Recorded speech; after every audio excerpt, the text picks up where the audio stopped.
YouTube ලෝකෙ බිලියන 2.1ක් active යූසර්ස්ලා ඉන්න ප්ලැට්ෆෝම් එකක්. වීඩියෝ පේජ් කියන මේ අවකාශය ඇතුළේ ඉන්නේ දැවැන්තයා. ලෝකේ දෙවෙනියට විශාලතම සර්ච් එන්ජින් එක.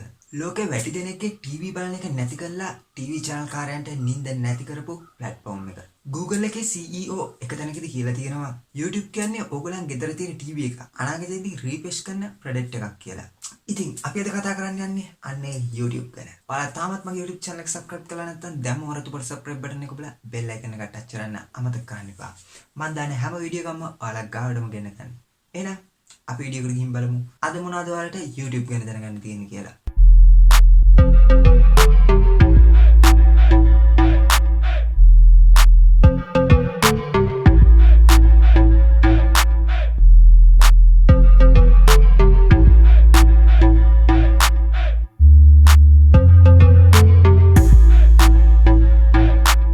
YouTube කියන මාතෘකාව මේ වෙනකොට ලෝකෙ ගොඩක් දෙනෙක් කතා වෙන මාතෘකාවක්. ඒ විතරක් නෙමෙයි මේ වෙනකොට ලංකාවේ ගොඩක් දෙනෙක් මේ YouTube වලට ඇබ්බැහි වෙලා තියෙනවා. හැබැයි අපි මෙහෙම හිතුවොත් YouTube එකේ වීඩියෝ බලන කට්ටිය ලක්ෂයක් හිටියොත් ඒ ලක්ෂය ඇතුලේ YouTube එකට වීඩියෝ හදලා දාන අය කී දෙනාද ඉන්නේ? ඇත්තටම YouTube එක ගැන සමහරක් අය තාම හරියට දන්නේ නැහැ. මොකද YouTube එක ගැන වීඩියෝ විතරක් බල ඉන්නවා මිසක් ඒ ගැන අධ්‍යයනය කරන්නේ නැහැ. ඕගොල්ලෝ දැනගෙන හිටියද මේ වෙනකොට ශ්‍රී ලංකාවට YouTube විසින් නිල වශයෙන් මොනටයිසේෂන් ඇප්ලයි කිරීමේ හැකියාව ලබා දීලා තියෙනවා. ඒක හරහා මේ වෙනකොට YouTube බලන පිරිස ලක්ෂයක් ඉන්නවනම් ඔන්න ඒ ලක්ෂයටම අවස්ථාව තියෙනවා YouTube එක හරහා මුදල් උපයන්න.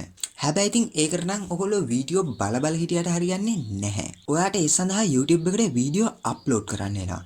ඒ කියන්නේ ඔයා දන්න දෙයක් තියෙනවා නම් එහෙම නැත්නම් ඔයාට දෙයක් කරන්න පුළුවන් නම් ඔයාගේ හැකියාවක් මොකක් හරි ස්කිල් එකක් ඔයාට YouTube එකට එකතු කරන්න පුළුවන්. ඕගොල්ලෝ YouTube trending list එකට ගිහලා බැලුවොත් ඕගොල්ලන්ට ඕනි තරම් බලා ගන්න පුළුවන් මහා විකාර වීඩියෝ වලට පවා views මිලියන ගණන් ඇවිත් තියෙනවා. අපි කීරවත් හිතන්නේ නැති දේවල්. සමහරක් අය දන්නවත් ඇති ලංකාවේ මේ වෙනකොට මාළු විකුණන කෙනෙක්. තමන් මාළු කපන වීඩියෝ කරලා දාලා මිලියන 3-4.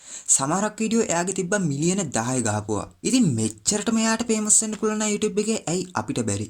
අපිට මාළු කපන්න බැරි එක ඇත්ත. ඒත් අපිට මොනවාම හරි දෙයක් පුළුවන් නේද? ඉතින් හැමදාම හැම දෙයකම බැහැ කියන්නේ නැතුව අපි දෙයක් කරන්න උත්සාහ කරොත් අපිට උනත් බැරි නෑ ඒ දේ කරන්න. මුලින් පොඩි කට්ටක් කන්න ඕනි. ඒක ඇත්ත. Taman channel එකක් පටන් අරගෙන වීඩියෝ 2-3ක් එකට අප්ලෝඩ් කරලා views 1-2යි ටික දවසක් ගිහින් බලද්දි views 3-4යි තියෙන්නේ. මට මේක වැඩන්නේ නෑ. අනික් කට්ටියගේ වීඩියෝ ගිහින් බලනවා ඒගොල්ලන්ට views ලක්ෂ ගණන් ඇවිල්ලා. මට නෑ. මට views 2-3යි තියෙන්නේ.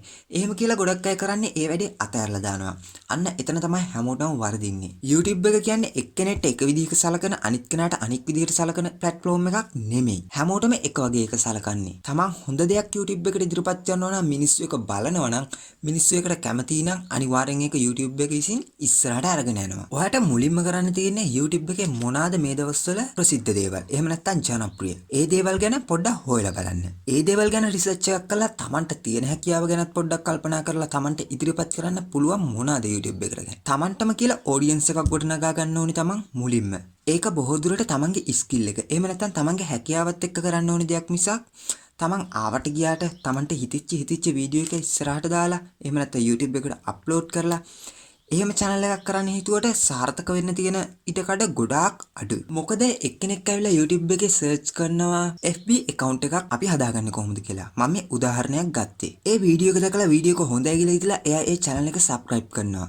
subscribe කරලා ටික දවසක් ඇද්දි ඒ YouTube channel එකෙම මෙන්න කෑම හදන එකක් ගැන වීඩියෝ එකක් දාලා. එතකොට එයාට මොකද්ද වෙන්නේ? එයා බලාපොරොත්තු වෙන වගේ ඒ දේ නෙමෙයි. ඒක නිසා ඔයා මුලින්ම කරන්න ඕනි එක මාතෘකාවක් තෝරගන්න. ඒ මාතෘකාවට අදාළව පමණක් වීඩියෝ ඉදිරිපත් කරන්න අපි හුරු වෙන්න ඕනි. එහෙම නැතුව ආවට ගියාට YouTube එකට වීඩියෝ අප්ලෝඩ් කරාට අපිට සාර්ථක වෙන්න තියෙන ඉඩකඩ ගොඩක් අඩුයි. මම කලින් වීඩියෝ කීපයක් කරලා ඇති නිවැරදිව YouTube channel එකක් නිර්මාණය කරගන්නේ කොහොමද? අපි YouTube එකට කොහොමද නිවැරදිව වීඩියෝ එකක් අප්ලෝඩ් කරන්නේ? මේ වගේ ගොඩක් දේවල් ගැන මම කලින් කතා කරලා තියෙනවා.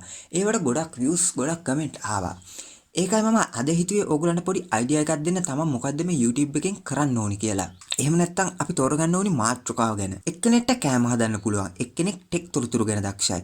අනිත් එක්කෙනා PC එකක් එහෙම නැත්නම් කම්පියුටර් එකක් ගැන දන්නවා. එහෙම නැත්නම් ඔයා ටීචර් කෙනෙක්. ඔයා උගන්වන්න දන්නවා. ගණිතය වෙන්න පුළුවන්, විද්‍යාව වෙන්න පුළුවන්, ඕනිම විෂයක්. ඔයා Tamanට පුළුවන් දේ ඒකේ මාතෘකාව හැටියට යොදා ගන්න. ඔයා ඒ දෙයට අදාළව විතරක් වීඩියෝ කරන්න. අන්න එතනින් පටන් ගන්නවා මුලින්ම. YouTube කියන්නේ තමන්ගේ හැකියාව අලෙවි කරන්න පුළුවන් තැනක්. තමන්ගේ හැකියාවට යම්කිසි මුදලක් ගෙවන්න මේ YouTube එක තීරණය කරලා තියෙනවා. ඒක දැන් ගොඩක් කල් ඉඳලා සිද්ධ වෙන දෙයක්. ඒක නිසා ඔයගොල්ලන්ට බය නැතුව YouTube එකේ ආයෝජනය කරන්න පුළුවන්. ආයෝජනය කරන්න තියෙන සල්ලි නෙමෙයි වීඩියෝ. අනිත් කට්ටියටත් ඉගෙන ගන්න පුළුවන් දෙයක්, ඒ වගේම Tamanටත් යමක් උපය ගන්න පුළුවන් එකේ. ඒක නිසා අදම පටන් ගමු. කට්ටියත් එක්කම එකතු වෙලා ලස්සන ගේමක් ගහන්න පොඩි ප්ලෑන් එකක් ගහමු. ඉතින් ඔයාලට මොකක් හරි ප්‍රශ්නයක් තියෙනවා නම් අනිවාර්යෙන් කමෙන්ට් එකක් දාන්න. මම ඔයගලන්ට ඉස්සරහ වීඩියෝ එකේදී ඒ ගැන කතා කරන්නම්. අද ඔයගලන්ට YouTube ගැන පොඩි හඳුන්වා දීමක් විතරයි කළේ. ඒක නිසා ඔයගලන්ට ඉස්සරහට දැනගන්න ඕන දේවල් තියෙනවා නම් අනිවාර්යෙන් කමෙන්ට් එකක් දාන්න අමතක කරන්න එපා. ඒ වගේම ඔයාලට මේ වීඩියෝ එක වැදගත් වෙයි කියලා හිතනවා නම් අනිවාර්යෙන් YouTube channel එක subscribe කරලා bell icon එක touch එකේ තියාගන්න. මම දාන හැම වීඩියෝ එකක්ම ඔයාලා ගාවටම ගෙන්න ගන්න. ඉතින් අදට ගිහින් එන්නම්. ඔයාලා හැමෝටම සුබ දවසක්.